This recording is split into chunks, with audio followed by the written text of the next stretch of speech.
ఎదురుగుండా వెళ్ళి నాయన ఈ యొక్క రోజున సత్యనారాయణ వ్రతము చేయి, మీకు తప్పకుండా మనస్సంకం అంటే మనసులో ఉన్న కోరిక నెరవేరుతుంది అని చెప్పాడు.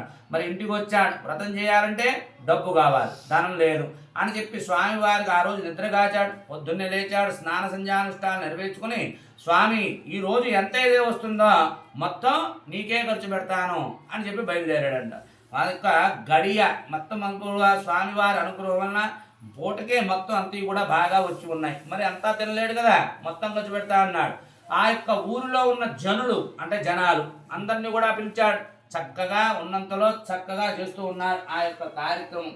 అది చూసిన ఆ యొక్క స్వామివారు సంతోషించాడంట. అదే ఊరిలో ఒక కట్టెలు అమ్ముకునే అతను ఉన్నాడంట. ఆ కట్టెలు అమ్ముకునే అతను ఆహా ఈరోజు బ్రాహ్మణుడు ఏదో పూజా కార్యక్రమం చేస్తాడు, వెళదాం తిండి తిందాం శుభ్రంగా అక్కడ ప్రసాదం పెడతాడు అని చెప్పి బయలుదేరి వచ్చాడు. వ్రతం అప్పుడే ప్రారంభమవుతూ ఉన్నది.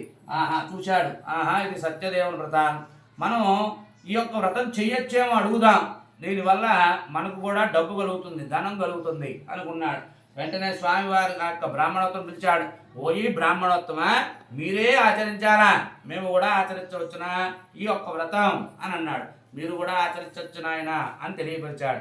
వెంటనే ఆ యొక్క రోజున ఈ మూట అంతా కూడా ఖర్చు పెడతాను, అంటే ధనం, ఆ యొక్క వ్రతం అంతా కూడా చేసుకుంటాను అని కట్టెలు మోగు పెట్టుకుని ఒక వీధిలోకి వెళ్ళాడంట, ధనవంతుల వీధిలోకి.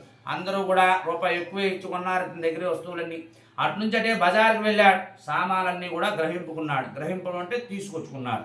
సాయంత్రం కూర్చున్నాడు, శుభ్రంగా ఉన్నంతలోనే అంగారంగ వైభవంగా ఉన్నంతలో చేశాడు పూజా కార్యక్రమం. స్వామివారి అనుగ్రహం వలన ప్రతి మాసే ప్రతి నెల కూడా ఆ యొక్క బ్రాహ్మణత్వం చేసిన తర్వాత రోజు చేస్తూ ఉన్నాడు. ధనం లభించింది, పుత్రులు లభించారు, వ్యాపారం చక్కగా లక్ష్మీదేవి కటాక్షం ఆడి ఉన్నది.